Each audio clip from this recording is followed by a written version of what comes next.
Hello, English 245 students. I hope you had a good week in week one and reading all those stories from here and the crazy Wanda Fuca pamphlet. I'll be curious to see what you thought of our old friend Wanda Fuca.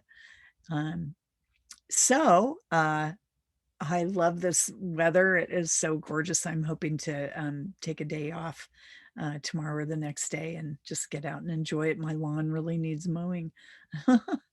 um, and that said, I'll just say, since this is a nature writing class, I just got done reading the newspaper a few minutes ago, and they were talking about a new ordinance in Las Vegas that is trying to discourage people from having lawns because it uses up a huge amount of water, um, which is interesting. So they try to get people to plant desert plants in their yards. And I just bought an old house with that I'm remodeling, so I'm living in a trailer, and excuse me. And there's not really a lot of landscaping so far. And one of the things I'd like to do, since it's kind of dry-ish here, it doesn't seem like it this winter, but one of the things I'd like to do is create a little desert garden in my front yard where it's sunny all the time. So anyway, we'll see whether that happens. I'd just be happy to get drywall in my house. um, so I'm going to share the screen and just go over a little bit about what we're going to be doing this week.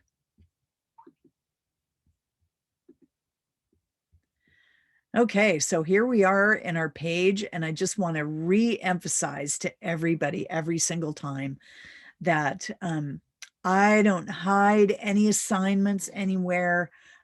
They are all here, right here on the homepage every single week. And so the first thing that you should do on Monday mornings is to pop onto this page and read it all and click on all the links just to see what's there and what the due dates are for the week. Okay, and so just make sure to do that. Should you ever need to go back and check out an assignment, go to Pages and go to View All Pages, and then it has the other pages there. And there you go. And so to get back to week one, in case you were busy and had a late assignment, you just click that and you can go right to week one. Your assignments that haven't been done will also appear in your to-do list, which is right over here. But don't just go to the to-do list and skip the homepage and skip the instructional material, right? Because that's vital. And since we don't meet face to face, it's absolutely vital that you read this whole thing every single week. So we have the Ask Dr. J forum. This video will be on here in a couple hours, and maybe not that long, hopefully. And you want to make sure and pick up the textbook. And so the next thing is, I have this video series. I've had it for a long time, and but I like it. It just explains, especially about the colonists who came to America before there was an America, right? And before there was a United States, and they just came here to settle from England and from all kinds of other European countries and from lots of other countries, as we're discovering. And but this in particular focuses on European culture and the focus on the monarchy and how people did not belong to themselves, right? They didn't own themselves. They didn't own their bodies. There was no individuality. You belong to the king or the queen, and the king or the queen belong to God, right? And that relationship, anything goes. And so if you were a heretic, if you didn't believe in whatever the king or queen believed, and especially in England, like if the king was Catholic, then you better believe in Catholicism, or you would meet an end like the characters in Game of Thrones. If the king or queen was a Protestant, you better be a Protestant, or your end is going to be something like the characters in Game of Thrones.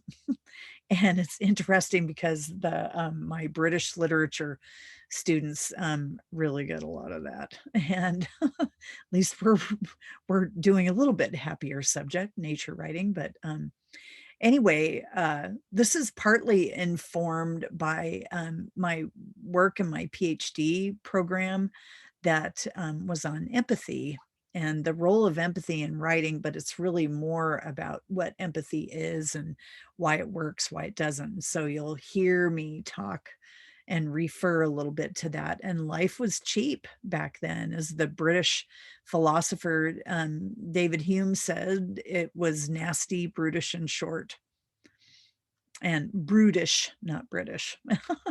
Nasty, brutish, and short. And that is exactly how it was. So your reading material this week are these pieces right here. And I also included a scanned copy of the readings in case you haven't gotten your book yet. Get your book. I included the course calendar. We have another video here and two more videos, or one video from the American Public Media series, American Passages. And I think it's American Passages is just awesome and so helpful in literature courses. Then we're going to talk about post-colonialism. Your what's a post-colonialism? And so that is kind of like looking at literary passages as knowing that the person was a colonist, right? And that they weren't really aware of colonizing, or some of them were, some of them came there specifically to be go to a new country and sort of be a king of their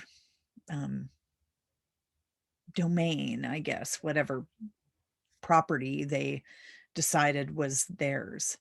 And so that idea that someone comes over and thinks that so they come over on a ship. We're talking about people in the 1600s, 1700s, especially the 1600s. They started colonizing the east coast of the United States. And so say you decided to do this and you came over and you were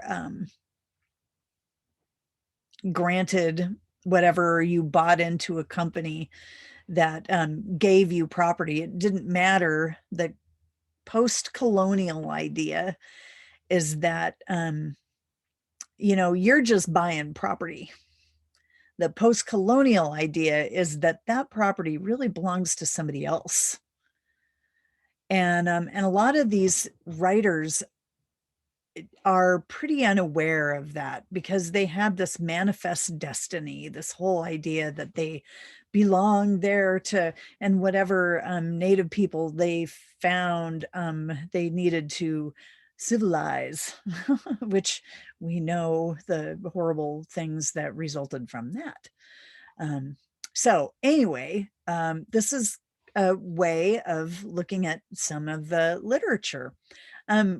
Since we're looking at nature writing, you'll notice our readers Crevaquois and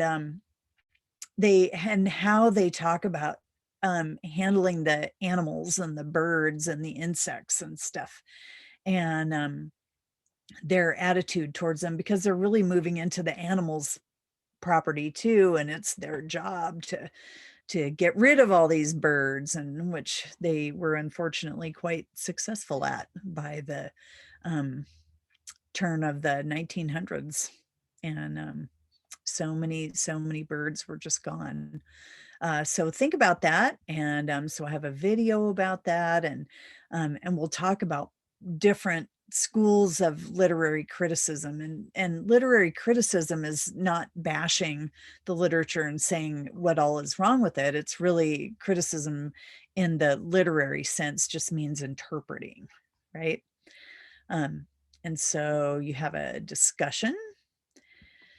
And so I've asked you a little bit about oral tradition, and should just tell a mini story about your own family's oral tradition. We've been doing oral tradition as long as we've been talking to each other, right? And so just share a story from your family or from your life, whatever. Um, and so, and when you answer these questions in the discussion forum, be sure to answer them in more than just a line or two, right? And students are often a little bit intimidated by discussions, and what do I say? I don't know what to say. So uh, answer the question with what you really think. Don't be afraid, right? So all of us, we're all kind of nervous about what other people think of us. And so try not to worry too much, and just I answer very open-ended questions, and just say what you think. And you can add to it by like telling a mini story about why you think what you think, or some aspect about the question that I ask that you can provide information, or um, say what you wonder about it, right? There's all kinds of things to do. And students are also nervous about replying to someone else. What do you say besides I agree? If you agree with someone else's post, say, I really liked your post, Nancy. Um, I really liked it because, and then say why, and say something maybe in your life that relates to what they just wrote, right? Just pick out bits and pieces, and you can sort of relate to them and tell your own stories if you were talking to them in person. And that's how to give responses in discussion forums. Okay, so don't be nervous about it. Just and not earn the points, right? A lot of people would rather skip those points than to answer their colleagues, but I know that you can do this. I know you can. And so just add a little story, just as if you were talking to them in person. Okay, and so and then at the very end, we have an online exercise, and that's going to be about using little practice, right? Little practice on post-colonialism. And I have another link for you to check out, and that will help you do it, and just answer the questions. Um, so that's about it for the week. I hope it's simple enough, should be, I guess, and simple as a literature class can be. And literature is kind of complicated, but you're in college, and you can do it. And you don't always, there is no right answer in literature. A lot of times there really isn't. It's just, it explores the human condition. That's what literature is for. And it's for us to see, to look at our humanity and ourselves and our relationship to, in this case, in our class, nature and animals, and whether you don't value animals at all or whether you do. And as history moves forward, and thinking moves forward, people are much more considerate of the natural world and not looking at it as the enemy, as they did early on, and as the colonists did. And in fact, up until the mid 1800s, um, the forest was a place of darkness and evil and demons, and so thank goodness we've gotten past that. So anyway, I hope you have a great week. get out and enjoy this beautiful weather. I hope to also. And anyway, take care, you guys. See you later. Keep those questions coming, by the way, and ask me in the Ask Dr. J forum, because I guarantee that if you have a question, so does everybody else, or ask it on the Canvas inbox. And so anyway, have a good night. See you later.